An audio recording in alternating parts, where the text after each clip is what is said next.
Hello dear students, chapter number 7 में बेटा next question है obtain the equation of sharpness of resonance in LCR series AC circuit and explain the bandwidth. So पहले तो यहाँ पे resonance की बात है तो लिख देते हैं यहाँ पे in resonance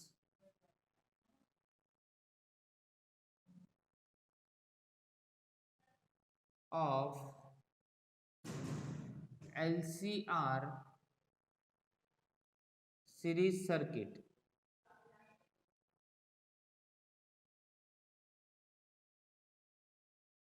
maximum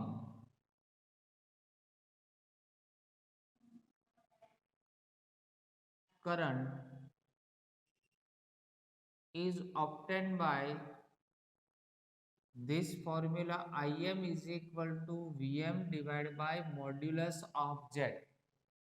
So Vm under root of R square plus XL minus XE whole square, which is Vm divided by under root of R square plus omega naught L minus 1 upon omega naught C whole square. Resistance, inductor और capacitor, तो inductor के respect में inductive reactance और capacitor के respect में capacitive reactance, उसके लिए maximum जो एम्पलीट्यूड है करंट का वो एलसीआर सीरीज सर्किट में इस फॉर्मूला से हमें मिलेगा जो हमने प्रीवियस लेक्चर में भी देखा है।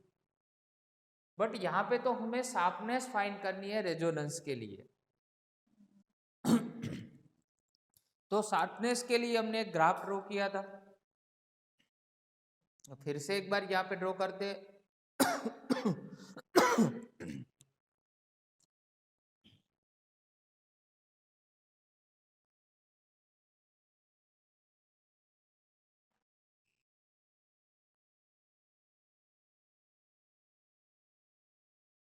एक्स एक्सिस पे होता है ओमेगा जो होता है रेडियन पर सेकंड में, और यहाँ पे होगा करंट आई एम की वैल्यू आपको मिलेगी, और यहाँ पे आपको मैक्सिमम करंट का एम्पलीट्यूड मिलेगा आई एम के फॉर्म में। यहाँ पे दूसरी वैल्यू भी आप ले सकते हो ऐसे।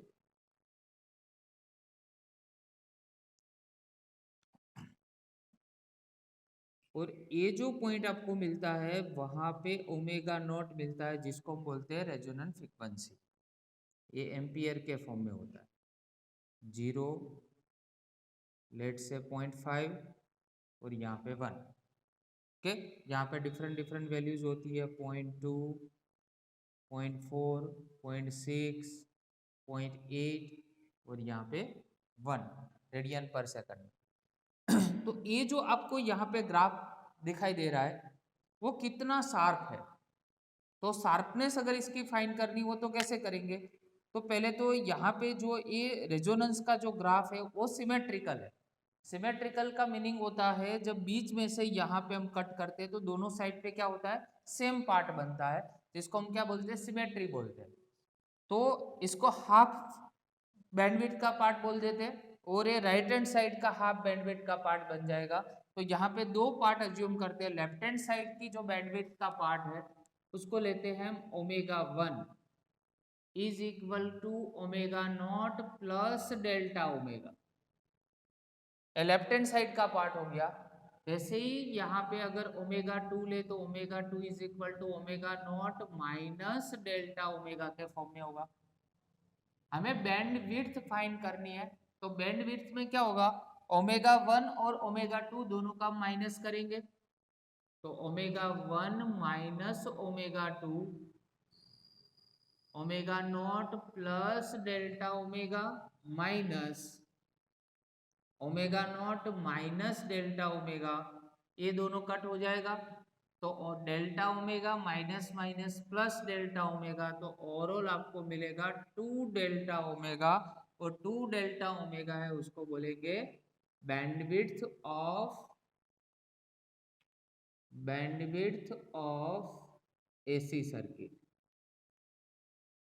ये एसी सर्किट की बैंडविड्थ हो गई। 2 delta omega is a bandwidth for AC circuit. तो इस सर्किट में अगर पावर की बात करें, एलसीआर सीरीज सर्किट में अगर पावर की बात करें तो पावर कब हाफ होगा? So in AC circuit when the value of current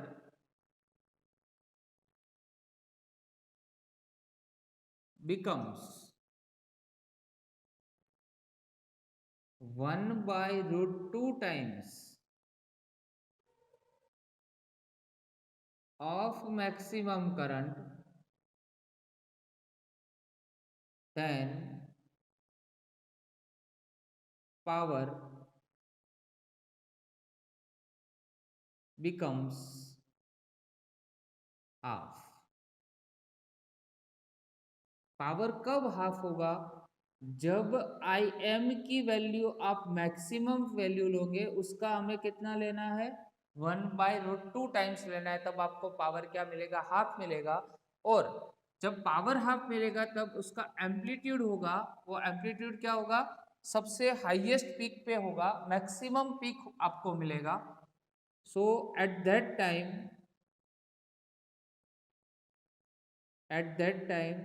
current will be maximum,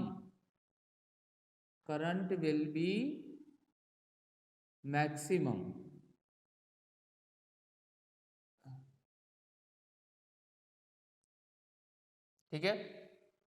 अभी बात करते हैं शार्पनेस की।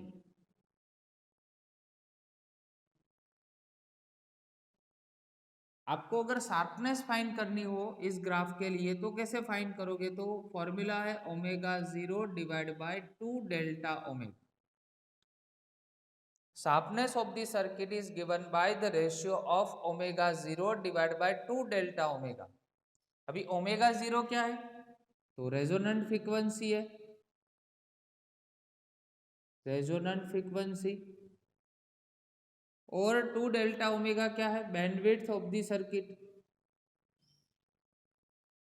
जो यहां पे हमने डिराइव किया 2 डेल्टा ओमेगा। तो इसका मीनिंग यह हुआ कि डेल्टा ओमेगा की वैल्यू जितनी हाईएस्ट होगी उतना शार्पनेस लोवेस्ट होगा, और इसकी वैल्यू जितनी लोवेस्ट लोगे, ए वैल्यू जितनी लो होगी, जितनी कम वैल्यू होगी, उसका शार्पनेस इतना ही ज्यादा होगा। दैट मीन्स आपको ऐसे शार्पनेस मिलेगी, ऐसे पिक मिलेगा। ठीक है। अगर इस ए वैल्यू आप बढ़ाते जा रहे हो तो ऐसे थोड़ा स्प्लिट हो जाएगा, इतना आपको शार्पनेस नहीं मिलेगा। ठीक है। तो डिपेंड किस पे करता है? डेल्टा ओमेगा पे डिपेंड करता है, मतलब बैंडविड्थ पे डिपेंड करता है। जितनी बैंडविड्थ कम होगी, जितना एक ग्राफ इतना ऐसे होगा, इस टाइप से होगा, तो इतना उसका शार्पनेस बढ़ेगा। समझ रहे हो? तो ये अपना है शार्पनेस का इक्वेशन, और ये शार्पनेस का हमारा फॉर्मूला है, वही हमें यहाँ पे याद रखना है। इस शार्पनेस का फॉर्मूला को क्यू फैक्टर भी बोला जाता है। क्या बोला जाता है? Q factor. तो जितना क्यू फैक्टर इंप्रूव होगा उतना ही आपको ग्राफ अच्छे से आपको मिलेगा, राइट। तो ये हो गई शार्पनेस की बात।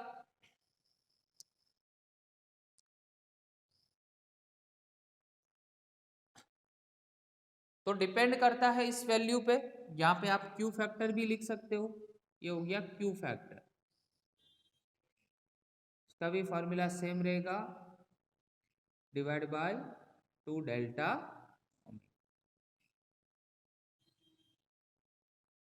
सो आज के लेक्चर में पहले तो हमने जो आगे का फॉर्मूला पढ़ा था वही है, वही उसको रिवाइज करना है कि भाई I M is equal to V M divide by modulus of Z होता है। और मॉड्यूलस ऑफ जेड है उसमें तीनों कंपोनेंट्स होते हैं, रेजिस्टेंस होता है, इंडक्टिव रिएक्टेंस होता है और कैपेसिटिव रिएक्टेंस होता है, ठीक है। और रेजोनेंस में एक्सएल और एक्ससी दोनों की वैल्यू सेम होती है, बट अगर इसमें शार्पनेस हमें फाइंड करना है इस ग्राफ में, ठीक है, तो कैसे फाइंड करेंगे, तो इसको दो पार्ट में डिवाइड कर दो, because it is in a symmetrical manner, तो ये दो पार्ट में डिवाइड हो गया। तो एक पार्ट लिया हमने प्लस वाला, सेकंड पार्ट लिया माइनस वाला। बैंडविड्थ फाइंड करनी है तो दोनों को माइनस किया, जिससे हमें 2 डेल्टा ओमेगा मिला। तो 2 डेल्टा ओमेगा है, उसको हम क्या बोलेंगे, bandwidth of the AC circuit. But इस एसी सर्किट के लिए अगर आपको पावर मैक्सिमम फाइंड करना है, आपको हाफ फाइंड करना है, तो उसका जो मैक्सिमम करंट है उसका 1/√2 टाइम्स आपको वैल्यू लेनी पड़ेगी, जिसके आपको पावर हाफ मिलेगा। तो अगर शार्पनेस फाइंड करनी है तो omega 0 divide by 2 delta omega equation का आप यूज करो, जिसमें 2 डेल्टा ओमेगा जो है, जिसमें डेल्टा ओमेगा 2 डेल्टा ओमेगा उसको हम बोलेंगे बैंडविड्थ। जितनी बैंडविड्थ कम होगी उतना क्यू फैक्टर उसका इंप्रूव होगा, ठीक है। तो लास्ट में यहाँ पे एक पॉइंट भी लिख देते हैं, when the bandwidth of AC circuit is low, then Q factor improves. Q factor improves. Okay, thank you very much.